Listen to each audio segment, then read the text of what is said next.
Hobi yang digeluti dengan serius dan fokus ternyata dapat menghasilkan pundi-pundi rupiah. Mau bukti?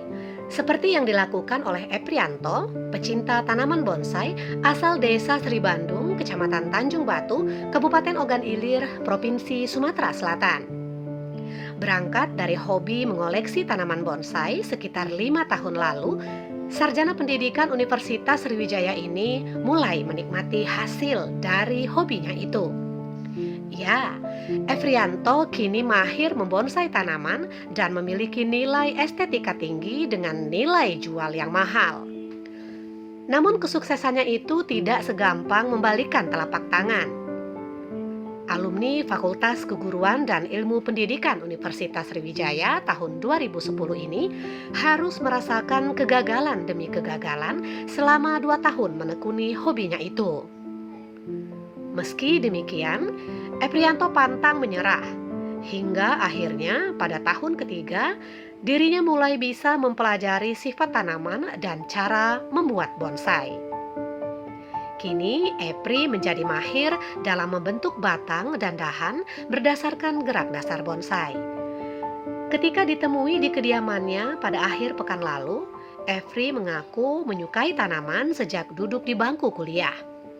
Menurutnya, dari pengalaman gagal selama 2 tahun itulah, dia baru dapat pengetahuan tentang cara membuat dan merawat bonsai.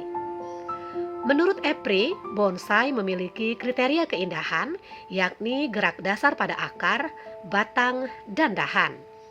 Sebab, gerak dasar menentukan bagaimana gerak batang dan dahan agar bisa membentuk alur tumbuh tanaman yang indah. Saat ini Epri memiliki 35 tanaman bonsai berbagai jenis yang tertata rapi di pekarangan rumahnya.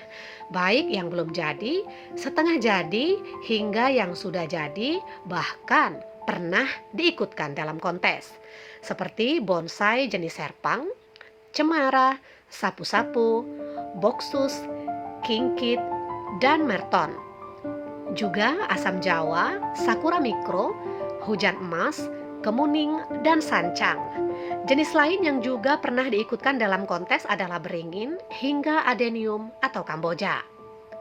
Dari puluhan bonsai koleksinya tersebut, ada 2 jenis bonsai yakni beton dan sapu-sapu pernah masuk 3 besar kontes bonsai tingkat kecamatan pada Oktober 2020 lalu. Bahkan, bonsai jenis sapu-sapu hasil kreasinya pernah terjual senilai 1,7 juta rupiah. Lumayan, artinya apa yang ia pelajari dan ia lakukan selama bertahun-tahun mulai ada hasilnya. Begitu kata Epri.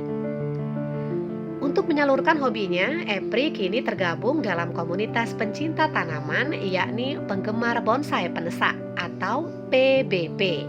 Tanaman bonsai ini tidak ada musimnya, namun menjanjikan. Laporan Mizon Bule dari Desa Sri Bandung, Kecamatan Tanjung Batu, Kabupaten Ogan Ilir, Provinsi Sumatera Selatan, untuk Anda.